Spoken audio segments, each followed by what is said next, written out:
नमस्कार साथियों, आप सभी का और एक बार हार्दिक स्वागत और अभिनंदन करता हूं। अभी हम बीएचईडी एंट्रांस 2024 का आंसर देखेंगे कि किसका आंसर क्या होने वाला है। प्रश्न थोड़ा सा हार्ड जरूर आया था, लेकिन कुछ ऐसे भी प्रश्न आए हुए थे जो बहुत ही सरल भी हैं और कुछ हार्ड भी हैं।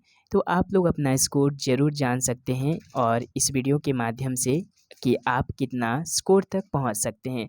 चलिए शुरू करते हैं। पहला प्रश्न है कि रामचंद्र शुक्ल के अनुसार बाण ने हर्षचरित में संस्कृत कवियों के साथ किनका उल्लेख किया है। इसका सही आंसर होगा दोस्तों ऑप्शन नंबर बी, भाषा कवियों का। और ये प्रश्न रामचंद्र शुक्ल जी का हिंदी साहित्य के इतिहास से आदिकाल से पूछा गया प्रश्न है और प्रकरण 2 से पूछा गया है। तो बहुत सारे प्रश्न ऐसे हैं जो कि डायरेक्ट प्रश्न पूछे जाते हैं। दूसरा प्रश्न है, सखी पिया को जो मैं न देखूं तो कैसे काटूं अंधेरी रतियां। इस पंक्ति के कवि कौन है। इस पंक्ति के कवि हैं अमीर खुसरो जी हैं। तीसरा, लेकिन जोर देकर कहना चाहता हूं कि अगर इस्लाम नहीं आया होता तो भी इस साहित्य का 12 आना वैसा ही होता जैसा आज है। भक्ति काल के संबंध में यह उक्ति किसकी है। यह उक्ति है हजारी प्रसाद द्विवेदी जी की है। किसकी उक्ति है। हजारी प्रसाद द्विवेदी जी की। 44 नंबर प्रश्न का उत्तर देखते हैं। ये सुमिलित करने वाला है। देखते हैं इसका सही आंसर क्या होगा। शंकराचार्य जी जो हैं, शंकराचार्य जो हैं वे अद्वैतवाद के प्रवर्तक हैं और रामानुजाचार्य जो हैं विशिष्टाद्वैतवाद के प्रवर्तक हैं। तो ए का आंसर देख सकते हैं कि ए जो है उसका ऑप्शन 3 के साथ सुमिलित किया जाना चाहिए। तो ए का देखिए ऑप्शन नंबर ए सही जा रहा है। ए का 3 है और बी का 4 है। सी निम्बार्कचार्य जो है द्वैतवाद के साथ सुमिलित होगा और डी वल्लभाचार्य जो है शुद्धाद्वैत के साथ होगा। तो इसका सही आंसर होगा 44 नंबर का दोस्तों ऑप्शन नंबर ए इसका करेक्ट आंसर होगा। अब आते हैं 45 नंबर में। इसका सही आंसर देखते हैं क्या होगा। 45 नंबर में देखिए, चिश्ती संप्रदाय ए जो है, चिश्ती संप्रदाय के प्रवर्तक कौन थे। ख्वाजा मुइनुद्दीन चिश्ती थे। तो ए का आप 3 के साथ सुमिलित कर सकते हैं और बी को किसके साथ कर सकते हैं। बी को आप 2 के साथ ही कर सकते हैं। सुरावर्दी संप्रदाय जलालुद्दीन सुर्खफोस हैं इसके प्रवर्तक। तो बी को आप 2 के साथ सुमिलित कर दीजिए। तो बी का आंसर जो है 2 होगा। इसका सही आंसर होगा दोस्तों और कादरी संप्रदाय के प्रवर्तक हैं अब्दुल कादिर जिलानी। तो इसका सही आंसर होगा ऑप्शन नंबर सी होगा। क्या होगा सही आंसर। ऑप्शन नंबर सी, 45 का ऑप्शन नंबर सी होगा। रामचंद्र शुक्ल के अनुसार कौन काव्य में अलंकारों का स्थान प्रधान समझने वाले चमत्कारी कवि थे। इसका सही आंसर होगा दोस्तों option number B, Keshav Das ji. इनमें से कौन भारतेंदु मंडल के कवि नहीं है। भारतेंदु मंडल के कवि नहीं है। ये प्रश्न भी सरल ही पूछा गया है क्योंकि बद्री नारायण चौधरी, प्रताप नारायण मिश्र, ठाकुर जगमोहन सिंह, ये तीनों जो क्रम के अनुसार हैं, ये तीनों भारतेंदु मंडल के कवि के अंतर्गत आते हैं। लेकिन option number D Ram Naresh Tripathi कवि के अंतर्गत नहीं आते। तो इसीलिए इसका सही आंसर होगा दोस्तों ऑप्शन नंबर डी, 47 का ऑप्शन नंबर डी होगा इसका करेक्ट आंसर। थोड़ा सा डिस्टर्ब आप हो रहे हैं। अब आते हैं हम लोग 48 नंबर। छायावाद को स्थूल के प्रति सूक्ष्म का विद्रोह किसने माना या मानने वाले विद्वान कौन है। ये प्रश्न पीजी एंट्रांस में भी पूछा गया था। इसका सही आंसर होगा दोस्तों option number C, doctor Nagendra ने। इनमें से कौन तार सप्तक के कवि नहीं है। तार सप्तक जो है 1943 में प्रारंभ हुआ था प्रथम तार सप्तक। तो इसके कवि नहीं है। कौन नहीं है। इसका सही आंसर होगा option number A, Sarveshwar Dayal Saxena ji. क्योंकि सर्वेश्वर दयाल सक्सेना जी तीसरा सप्तक के कवि के अंतर्गत आते हैं, जो कि 1959 में प्रकाशित हुआ था। तो इसीलिए इसका सही आंसर होगा option number A, Sarveshwar Dayal Saxena. ये कालक्रम के अनुसार नाटककारों को सही करना है। तो इसका सही आंसर होगा दोस्तों 50 नंबर। ऑप्शन नंबर ए ही इसका सही आंसर है, क्योंकि भारतेंदु हरिश्चंद्र, वृंदावन लाल वर्मा जी, जयशंकर प्रसाद और कृष्ण बलदेव वैद्य जी। ये जो कृष्ण बलदेव देव वैद्य जी जो हैं, ये समकालीन नाटककार हैं। और बाकी ये जो हैं भारतेंदु हरिश्चंद्र, वृंदावन लाल वर्मा, जयशंकर प्रसाद, ये तीनों अलग अलग काल के हैं। भारतेंदु हरिश्चंद्र, वृंदावन लाल वर्मा, जयशंकर प्रसाद। लेकिन कृष्ण बलदेव वैद्य जो हैं, ये समकालीन नाटककार हैं। तो इसका सही आंसर होगा ऑप्शन नंबर ए। कबीर के बीजक में रमैनी की संख्या कितनी है? इसका सही आंसर होगा दोस्तों 84, 84। डी, इनमें से कौन सी पंक्ति सूरदास की नहीं है?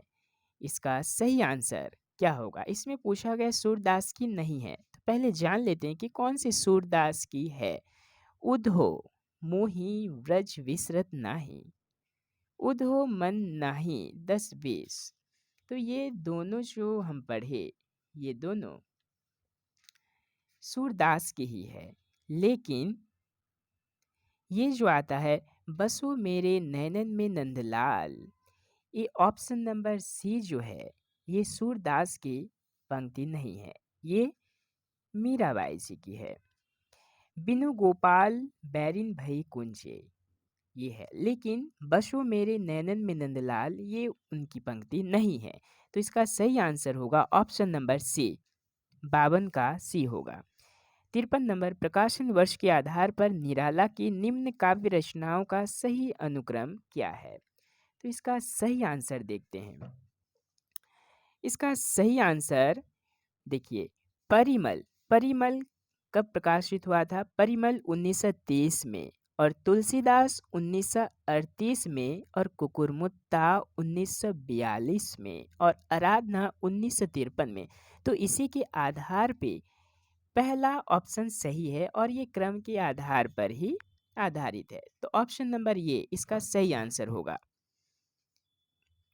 उगी थी ज्योति जग को तारने को, ना जन्मा था पुरुष वह हारने को, मगर सब कुछ लुटाकर दान के हित, सुयश के हेतु नर कल्याण के हित। ये दिनकर की पंक्तियाँ उनके किस काव्य से संग्रहित? ये पंक्ति जो है रश्मि रति से ली गई है। इसका सही आंसर होगा दोस्तों ऑप्शन नंबर बी। यह दीप अकेला स्नेह भरा है, गर्व भरा मदमाता पर, इनको भी पंक्ति को दे दो। यह पंक्ति किसकी है? यह बहुत ही सुंदर पंक्ति। हर मनुष्य, हर इंसान एक एक दीप है, जो कि स्नेह से भरा, गर्व से भरा हुआ है। यह पंक्ति इसको भी दे दो। अर्थात ये पंक्ति अगर एक एक इंसान मिल जाए तो समाज का कल्याण हो सकता है। इस पंक्ति के रचयिता कौन है? इसके रचयिता हैं अज्ञे जी हैं। इसका सही आंसर होगा दोस्तों बी। इनमें से कौन सा पात्र गबन उपन्यास का नहीं है? देखिए, जलपा, रतन और जोहरा ये तीनों हैं। ए, बी और डी ये तीनों हैं, लेकिन सुमन नहीं है। सुमन पात्र किस उपन्यास का है? सुमन पात्र सेवा सदन उपन्यास के एक मुख्य पात्र है। तो इसका सही आंसर होगा सी, सुमन गबन उपन्यास का पात्र नहीं है।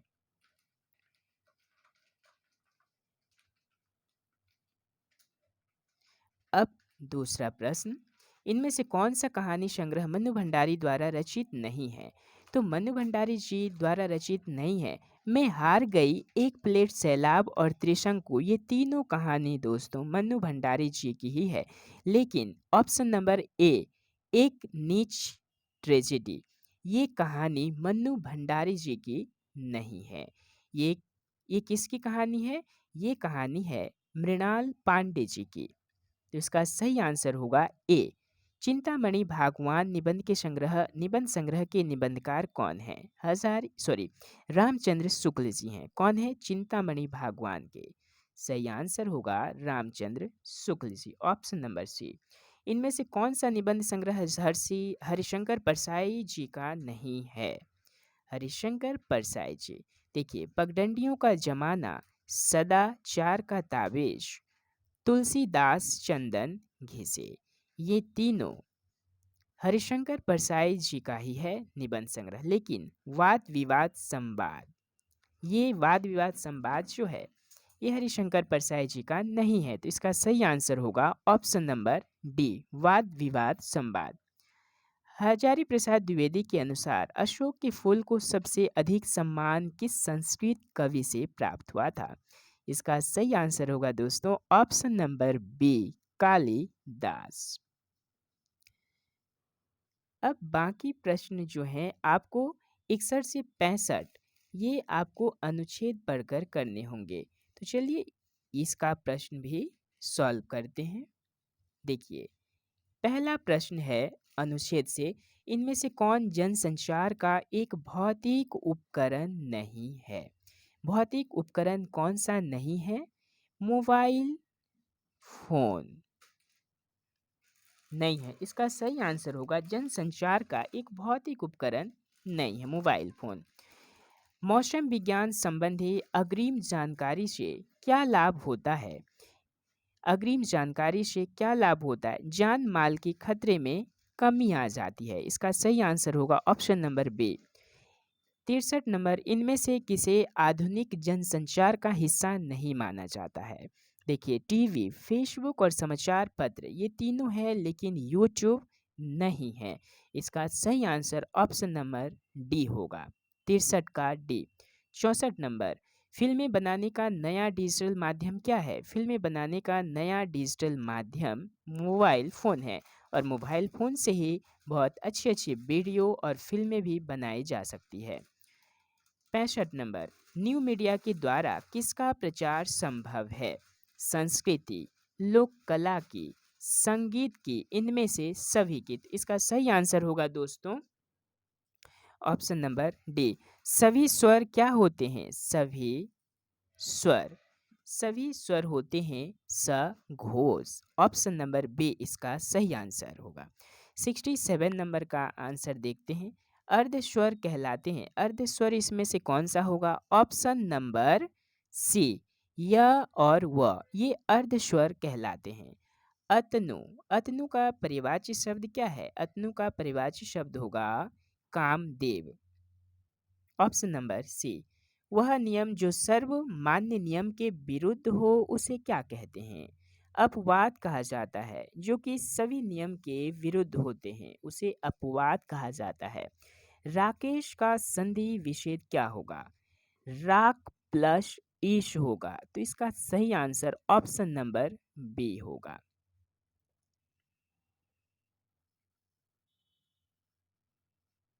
अब देखते हैं यथाशक्ति समास का सही विग्रह क्या है? यथाशक्ति समास का सही विग्रह शक्ति के अनुसार। ऑप्शन नंबर ए होगा सही आंसर। कृदंत पदों को छांटिए।